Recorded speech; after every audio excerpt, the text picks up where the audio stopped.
Imagine the companies that control your rent, your groceries, and your smartphone suddenly playing by a completely different set of rules. Well, welcome to The Explainer. Today, we're diving headfirst into the wildly swinging pendulum of American antitrust policy. We're going to trace this really fascinating journey from its historical roots right up to the supercharged, frankly chaotic modern era spanning 2024 to 2026.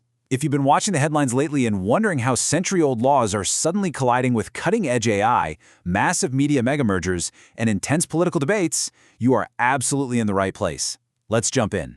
So, to really grasp today's explosive economic news, here is our roadmap. We'll start with a century of antitrust history, move into big tech's algorithmic puzzle, check out the current media consolidation wave, map out the intense politicization debate, and finally look at what the future of competition means for your wallet. All right, Section 1, a century of antitrust. The pendulum swings. Let's set the historical stage. Think of antitrust as this constant, century-long tug-of-war over economic power. Back in 1890, the Sherman Act was passed to bust up those massive Gilded Age trusts. Picture the classic monopoly men in top hats running the physical railroads and oil supply. Fast forward to the 1960s, and we saw incredibly strict enforcement against almost any large merger. The government essentially said, big is inherently bad. But then the pendulum swung really hard in the 1980s. The Chicago School of Economics took over, arguing that big isn't necessarily bad at all. If a massive company operates hyper-efficiently and keeps costs low, just let them be. Now, in the 2020s, the pendulum is swinging back again. We are in this major post-Chicago revival, where enforcers are once again deeply concerned about concentrated corporate power, no matter how efficient a giant corporation claims to be. Now, a really absolutely crucial concept to grasp here is the consumer welfare standard. For the last 40 years, this doctrine has been the total backbone of modern antitrust enforcement. Basically, if a corporate merger didn't make your everyday widget more expensive or worse in quality, regulators typically just waved it through. It was all about the measurable impact on the end consumer. But recently, this standard has faced a massive barrage of criticism. Critics argue it has huge blind spots. They say it completely ignores the long-term dangers of market power. Things like a giant company using its weight to suppress worker wages, stifle future innovation, or completely dominate a digital ecosystem where the service is technically, free. Which brings us perfectly to Section 2, Big Tech and Algorithms, the zero price problem. Let's see how new tech scrambles these old rules. Historically, spotting a monopoly was honestly pretty easy. Standard Oil controlled the physical train tracks, they owned the physical oil, and they jacked up the prices. Simple equation, right? But modern tech platforms are a completely different beast. They offer these extremely valuable services, like search engines, maps, and social networks, at a zero price. We literally don't pay a dime to use them. Because of this, regulators have been really struggling to apply old laws that focus purely on price hikes. The reality is, while the service is free on the surface, these platforms tightly control digital access, they completely dominate advertising markets, and they lock away massive, highly lucrative data ecosystems. This struggle has fully erupted into a massive, multi-front war on big tech's walled gardens. Lawmakers aren't just looking at isolated incidents anymore. They are aggressively targeting the entire architecture of the internet. We're talking colossal lawsuits taking aim at Google's seemingly unshakable grip on search and ad tech. We're seeing ongoing legal battles dissecting Meta's historical buying spree of rival apps like Instagram and WhatsApp. There are massive government cases challenging Apple's heavily guarded smartphone ecosystem and fresh congressional scrutiny over NVIDIA's immense foundational power in AI infrastructure. The core allegation across the board is identical. These dominant players lock users into their private ecosystems and systematically block rivals from ever competing on a level playing field. But hey, the tech scrutiny isn't just about search engines and social media feeds. It gets way more personal when we start talking about algorithms.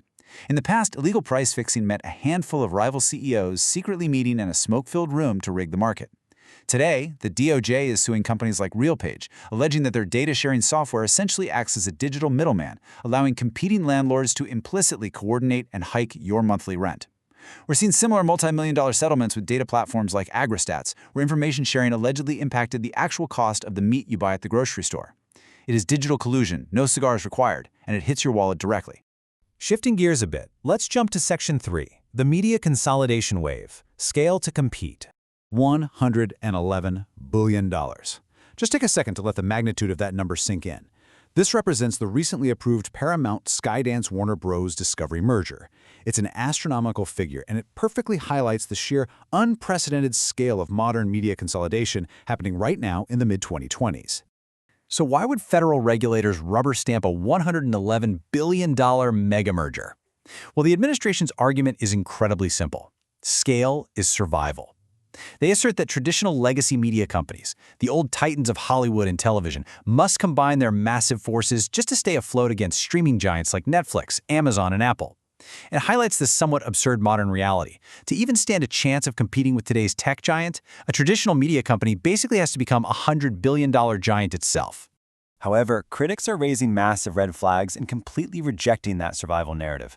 Labor unions, state officials, and journalism advocates argue that combining these massive entertainment empires isn't about healthy competition at all. It's just plain old monopoly building. They fear that allowing these giants to merge will inevitably lead to massive job cuts across the industry, fewer choices, much higher streaming bills for consumers, and perhaps most importantly, the systematic silencing of independent newsrooms and diverse editorial reporting. All right, Section 4, the politicization debate, friends, enemies, and enforcement.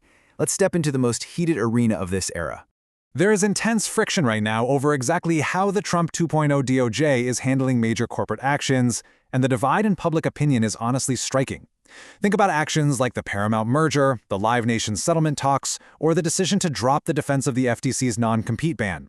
When critics look at these moves, they see massive corporations bypassing antitrust experts through aggressive lobbying, and they see the outright abandonment of crucial worker protections. But when proponents look at the exact same actions, they see something entirely different. They argue these are simply unproblematic deals, highly efficient ways to resolve complex disputes without years of litigation, and a deeply necessary end to federal regulatory overreach. Let's zoom in on one specific flashpoint to really understand this tension. $16 million. That is the exact settlement payout from Paramount to Donald Trump over a civil lawsuit regarding a CBS 60 Minutes interview. Now, it's not just the amount that triggered intense congressional probes. It's the highly suspicious timing. This massive payout happened right as Paramount's $111 billion media mega merger was actively seeking and ultimately received swift federal regulatory approval. Watchdogs and lawmakers are forcefully alleging a pay-to-play system. They point to the Paramount settlement, as well as companies like Meta and YouTube suddenly choosing to settle civil suits right as they face federal antitrust scrutiny, suggesting a deeply troubling quid pro quo behind the scenes. But the administration pushes back hard on this narrative. They firmly assert that these civil settlements and antitrust reviews are entirely separate, legally distinct issues. They argue that they are simply moving away from the aggressive, ideological blockades of previous years, and instead focusing on practical, traditional merger reviews designed to keep the American economy moving smoothly.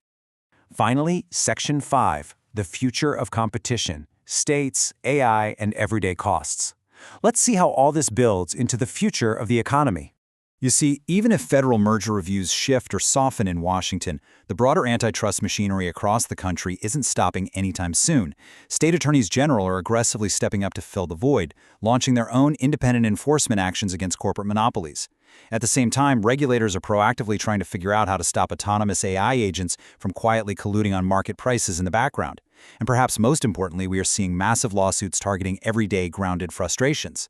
We're talking about the FTC going after companies like Deere, so farmers have the fundamental right to repair their own tractors without paying exorbitant dealer fees, or sweeping investigations into pharmacy benefit managers, those incredibly powerful, behind-the-scenes healthcare middlemen who allegedly artificially inflate your prescription drug costs right at the pharmacy counter. So who truly decides the rules of competition? As we wrap up this explainer, I'll leave you with this thought. At the wildly complex intersection of century-old antitrust laws, cutting-edge AI pricing algorithms, and immense, highly coordinated political lobbying, who really holds the cards in the American economy? Is it the regulators in Washington, the executives at the tech giants, the politicians writing the laws, or you, the everyday consumer? It is the absolutely crucial question that will define the next decade of business. Thanks for exploring this with me today, and definitely keep your eyes on that pendulum.